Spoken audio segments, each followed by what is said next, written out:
Isang mandirigmang may pulang balat, naglalagablab ang mata. Si Balmond, anak ng digmaan. Hawak ang dugo ang battle axe, handang lumusob sa kahit sinong hahadlang. Sa likod ni Alice, ang reyna ng kadiliman, nagmarcha si Balmond.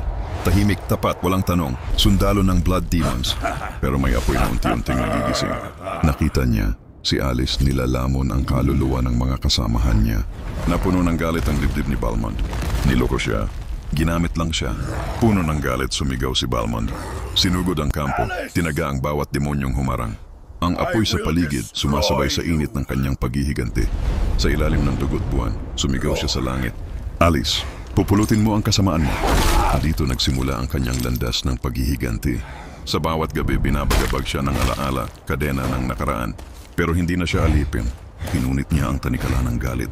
Isa na siyang malayang mandirigma. Tahimik ang kagubatan. Pero nararamdaman niya ang enerhiya ni Alice. Hawak ang kanyang battle axe. Bawat hakbang ay hakbang papunta sa digmaan. Sa gitna ng wasak na templo nandoon siya, si Alice. Nakalutang, may dugo sa palad. Dumating si Balmond. Ito na ang simula ng wakas. Sumabog ang enerhiya. Ang dilim ni Alice kontra sa galit ni Balmond. Tumilapon ang mga haligi. Isang banggaan ng dalawang makapangyarihang nilalang. Isang malupit na sigaw at umatake si Balmond. Ang kanyang battle axe nag-apoy sa galit. Isang huling taga at gumuho ang lahat. Bagsak ang korona ni Alice. Nakaluhod si Balmond, sugatan pero buhay. Sa katahimikan, nakita niya, tapos na ang kanyang paghihiganti. Tumalikod siya sa guho. Ang araw unti-unting sumikat. Hindi na siya alipin ng galit.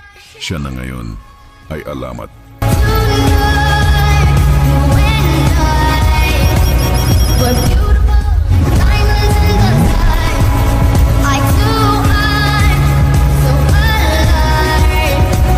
We're